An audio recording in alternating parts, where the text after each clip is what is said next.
SwayamPrabha. Digital India. Educated India.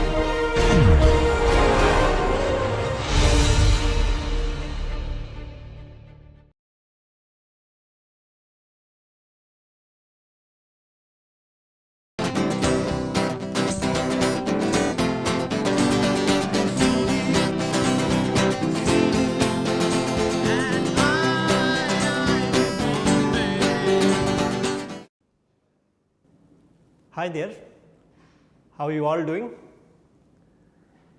I hope you are studying about the metathesis reaction. Today we will mainly discuss on the Fischer carbons, their synthesis and their reactivity pattern, and if then time permits we will try to discuss the cyclopropanation reactions. Now let me quickly do one transformation on the Schrock carbene or the ring closing metathesis that we were discussing in the last class. What we have seen in the last class is the terminal olefin put together to make an internal olefin, or two alkyne can be even put together to make an internal alkyne.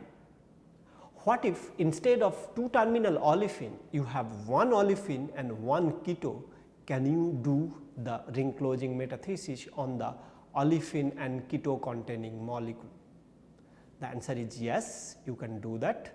Let us look at one of those examples. Now, this is the olefin metathesis you are familiar with. The catalytic metal carbene is reacted with diolefin to give you a larger ring containing olefin compound. Now, what we have over here is a terminal olefin and a ketone, and in these cases a once again metal carbene, but it has to be a stoichiometric version in this case, can give you the same product, and without much problem of course, you are going to get a metal oxide in the process. The intermediate that is involved in these cases are the one, as you can correctly predict, this olefin reacted faster to incorporate the metal into the substrate. Subsequently, this is 2 plus 2 and erythro 2 plus 2.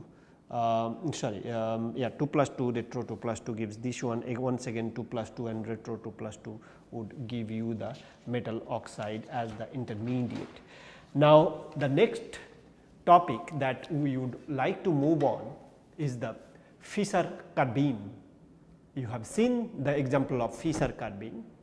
We will discuss in brief the structure and bonding and their synthesis. Mostly we will be discussing the reactivity pattern of the Fischer carbene.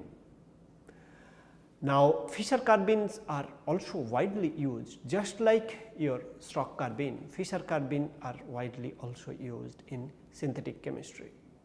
In lot of cases it is used when traditional chemistry cannot have any solution and you desperately need that compound. So, let us look at the Fischer carbene and its reactivity pattern. So, Fischer carbene.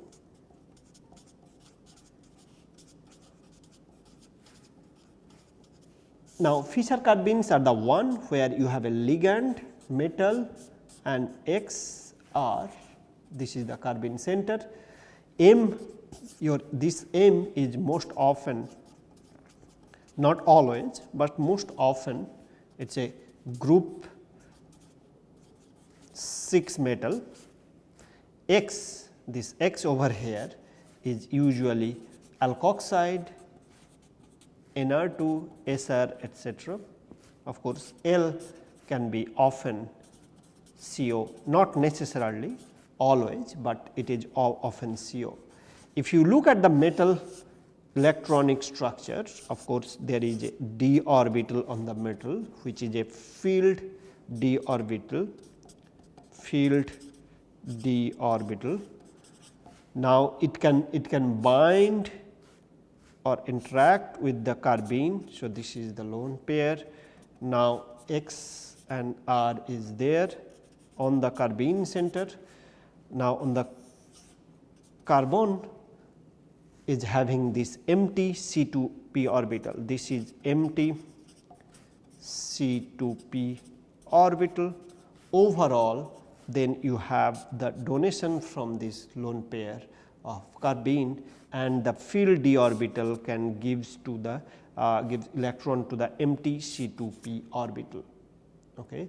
That is what the interesting part. You have a carbene 2 electron given into the metal orbitals, and metal d orbitals are interacting with the empty C2p orbital. Now, let us look at the synthesis of this carbene. Synthesis of the carbene is quite interesting and straightforward, I would say. Let us say you have a metal carbonyl hexacarbonyl species. This metal, as you were saying, it could be chromium, molybdenum, tungsten and so on. You can react with organolithium reagent. We have discussed this briefly over the beginning part, and from there on you can have this intermediate where this is a resonating structure between these two species, and from which you can put an electrophile. So, basically this is an SN2 reaction from where you can get your product, that is the Fischer carbene. So, this is the Fischer carbene that you are looking at. The most important part of this Fischer carbene synthesis is, it is unlike other organometallic intermediate species synthesis where you have to take a lot of precaution. Here actually these final compound are chromatographable. You can run column on it. These are air stable even. Okay. That is great from organometallic perspective. If you can isolate, purify and react it without any problem, that is going to be very, very interesting. So, the characteristic of these species, these organometallic intermediate are, these are chromatographable,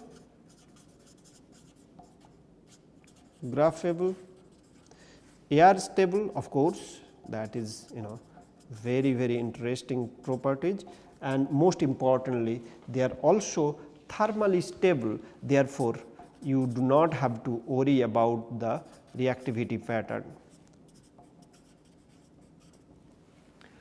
Now, the good part of the Fischer carbene is they are equivalent to your carbonyl. Now, in a moment we would like to discuss how can you compare the Fischer carbene with ester and amide. Both ester and amide has a ketone unit CO, right.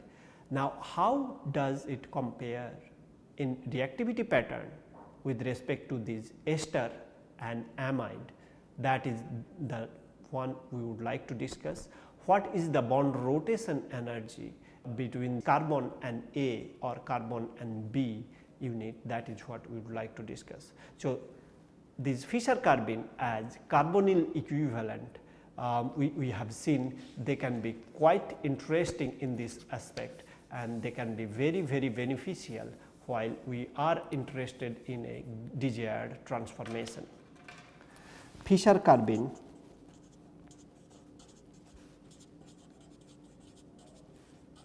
as carbonyl equivalent.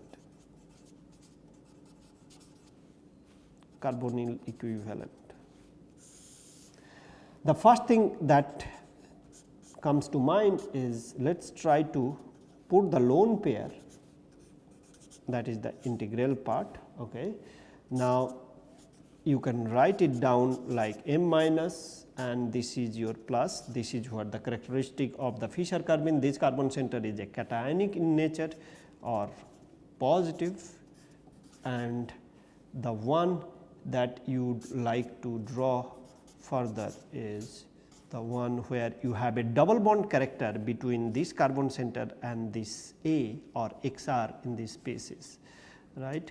Now, this is a double bond character, that means this is more of a in between, it is going to be in between a double bond and a single bond. Now, how strong are these bonds compared to esters? That is where we are interested. So, this metal center, as it turned out, this is same as for M equals when you want to put it as oxo, that means ester or amide. Now, we will compare, let us say we put it A double bond XR, A where it could be oxygen or metal, this is we are trying to compare with ester and R, and we will try to see the rotational barrier, the unit we are following is kcal per mole. If you have A as oxygen, and then X, this X equals O, that means it is a ester we are talking about, RCOOR. The rotational barrier is nearly 12 kcal per mole for this rotation we are talking. Now, X equals when NR or X equals N, then we are looking at 18 kcal per mole. If this is CrCO5, that means a Fischer carbene now we are dealing with here. Now, this rotational barrier for Fischer carbene, this Cx barrier is 14, okay. And if it is an Nr, then the Fischer carbene will have rotational barrier greater than 25 kcal per mole. So, this is very interesting, right. What you see therefore then, compared to ester and amide, normal ester and normal amide, your Fischer carbene, this carbon heteroatom bond rotation barrier is even higher. That means, it has a better double bond character. Indirectly, it says that the, let us say for example, this one is chromium pentacarbonyl, when your X equals chromium pentacarbonyl as opposed to O or oxygen for ester and amide, the rotational barrier is higher. That means, it is much more electronegative. Chromium CO5 is much more electronegative compared to oxygen. That is a very interesting information qualitatively and quantitatively as well, because then we can compare and contrast the reactivity pattern of these Fischer carbene with that of the known ester and amides. Let us look at that, how to compare the reactivity between these two species. What we have then, chromium pentacarbonyl is much more electronegative than oxygen in electronegativity, right. That is an interesting phenomenon. What we can then try to do is the interconversion, right. We know that ester can be one ester, transesterification is a famous phenomenon. We can we convert one Fischer carbene into another Fischer carbene, much similar to what transesterification does. So, interconversions of Fischer carbene. Now, if you start with this chromium pentacarbonyl species and react it with another alcohol, for example, tert-butanol, okay, of course, this is going to be a reversible reaction. What you can get is the tert-butyl oxide or tert-butanol replacing methanol to give you that. Of course, since it is tert-butanol, you cannot do a SN2 reaction, it has to be the one where you see the reactivity pattern similar to the one we have with amine as well. So, you can interconvert or you can exchange alkoxide with amine unit or alcohol with an amine counterpart, right. Now, that's having said that, then that sets up the right platform to do a number of interconversion. That tells you that if you have one Fischer carbene, from there on you can synthesize plenty of other Fischer carbene. just by simply exchanging the different alcohol or different other amine. That means, of course, they are, you have seen they are moisture stable or air stable, they are air stable, they are thermally stable, and of course, they are also chromatographable. That means, synthesis of these Fischer carbene becomes much easier, and without problem we can synthesize a variety of them. Now, one reaction that really comes quickly to mind is the Diels-Alder reaction of ester, because it is a diene-dienophile reaction. Your dienophile has to be electron withdrawing in nature, and that is how the Diels-Alder reaction goes. Now, how does it compare? What do you expect from a Fischer carbene? Can it participate in the Diels-Alder reaction? Of course, let's try to figure that out. The Diels-Alder reaction that we would like to do with these Fischer carbenes.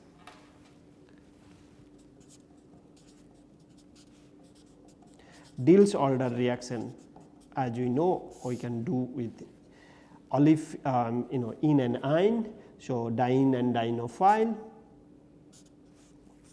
So, if this is your butene, if you are taking diene, and usually we are familiar with an ester over there, let us say for OMe. If you want to do this reaction at room temperature, well, you are in for trouble. This reaction, when even it is X equals O, this reaction does work, but as it turned out, it is little bit longer. Okay. How long is it? Of course, you have other isomer as well.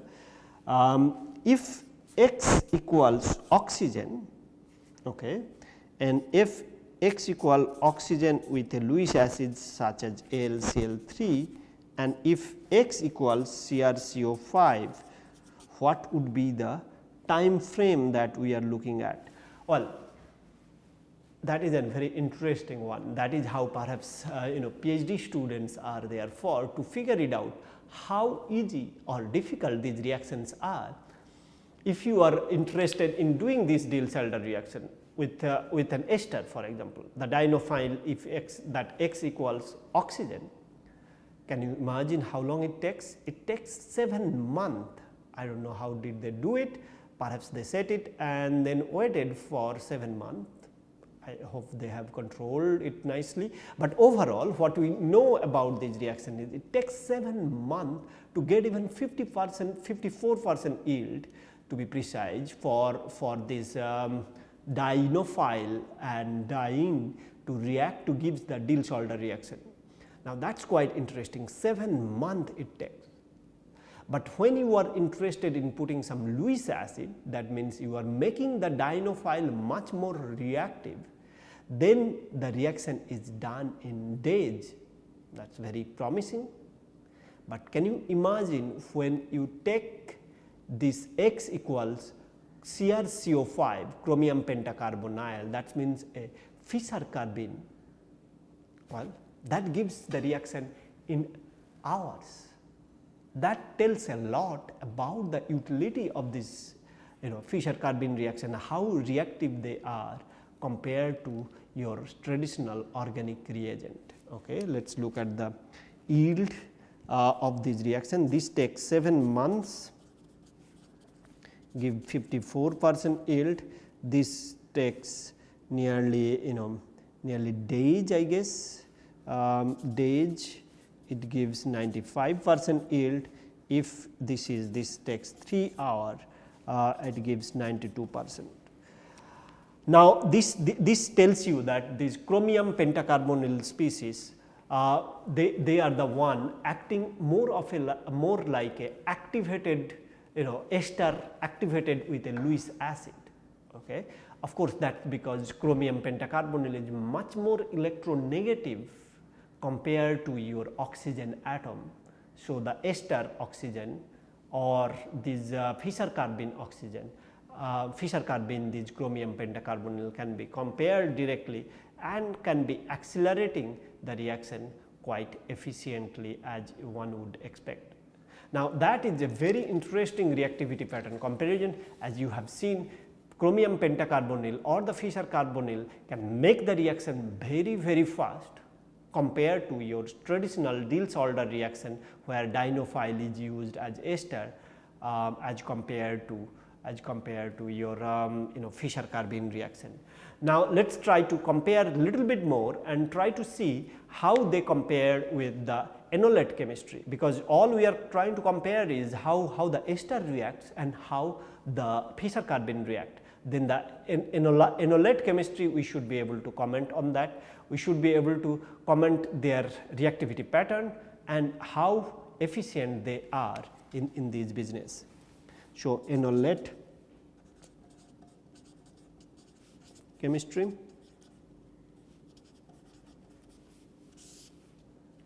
what we have traditional enolate, let us say if you want to compare this ester with chromium pentacarbonyl, this reagent that we get from the Fischer carbene. Now, as you know, lower the pK value, higher the acidity, where the pKa of this one versus that one. If this is nearly 25, what it is found is nearly 8. That is again very exciting. If you have an amide, now of course acidity of this pKa or acidity of this is nearly 30, pKa is 30. If you have the chromium equivalent for the same thing, okay, now you have with this chromium reagent you have quite acidic CH, this CH is nearly 20. So, this tells you that this is directly comparable, the enolate chemistry or pKa value you can have is quite low. pKa low means it is a better acidic, much more acidic. This reagent or this part when you have this CH3 attached with a chromium pentacarbonyl, that is much more acidic compared to when the CH3 is a part of an ester. That means, if it is more acidic, therefore, what you can think of subsequently is doing the aldol chemistry. As you know, very familiar with the aldol chemistry. How aldol chemistry would be? Well, I would say it is going to be very reactive and it is going to be very active partner in the aldol chemistry, right. Let us look at one of the aldol reagent or aldol chemistry with this Fischer carbene reagent, and we should be able to demonstrate the efficiency of such reaction. The chromium pentacarbonyl reagent we have, and then it is reacting with methyl counterpart. Now, this is the one which we have seen the acidity is quite good, and if you have N-Bewley at even minus 70-80 degrees C and you are interested in reacting with an aldehyde, we are doing a aldol reaction. Let us write it down, aldol reaction we are trying to do, and we get the product quite efficiently in these cases, and what we get is the expected aldol product with a very high diastereoselectivity, that is done at minus 78 degree centigrade. We get greater than 10 to 1 diastereoselectivity, and we have nearly 94% yield. Okay. Now, so I think with that we would like to close on this reactivity pattern of the Fischer carbene. As you have seen, this is quite interesting. You can have a number of, or any example that you know with the aldol reaction, you can possibly think about Fischer reaction. Not possibly, definitely you can think about the Fischer reaction. Right? These are much more acidic, the methyl group or the partner that is associated with the Fischer carbene is much more acidic. Any aldol reaction that you can think of, you can do. You can do the interconversion of ester to amide, or the corresponding Fischer carbene to one Fischer carbene to another Fischer carbene and so on. You can also have a very good Diels-Alder reaction, as we were saying, Diels-Alder aldol reaction. So, whatever reaction you can think of with ester, I think you can pretty much parallel those reactions and with much more efficiency and shorter reaction time, perhaps in most often better yield and so on. And once again, these reagents are very user friendly, right. You can isolate it, purify it and chromatogram it, and you can, it is air stable and it is also thermally stable. So, therefore, you can pretty much deal it with as if like you are dealing with ester and aldehyde, right. Now, having said that, now next topic that we would like to discuss, perhaps in the next class mainly, is the cyclopropanation reaction. Now, cyclopropanation reaction maybe we will introduce a little for this class, and then we will try to close today's class with the beginning of some cyclopropanation reaction. Cyclopropanation reaction is a very interesting topic, where olefin is converted into cyclopropane by using often, as you see, diazomethane chemistry, and there are various reagent or various catalysts that we use, most often the rhodium catalysts, or of course, you have seen the copper and palladium combinations and different other combination as nowadays has come up. Let us look at the cyclopropanation reaction briefly, and then we will close today's class. Okay. So, catalytic, we will discuss only the catalytic cyclopropanation reaction.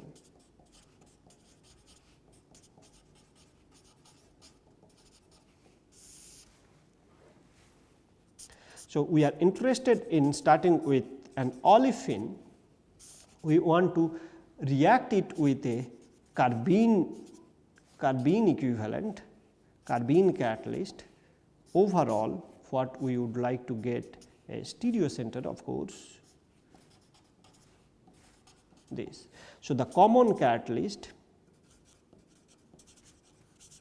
that we found for these cases is the palladium one, that for diazomethane chemistry, rhodium 2 and copper iodide for ester, diazo-ester chemistry.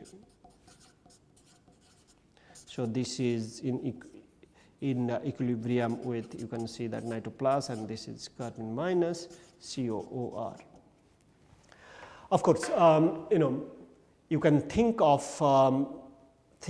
this diazo reagent, diazomethane CH2N2 and diazoester and so on. Of course, palladium and rhodium are the two metal that is used. Rhodium is usually often used in conjunction with copper, but it is always, it is as if like metal carbene, metal double bond CH2. This is the chemistry that is used for cyclopropanation chemistry, right.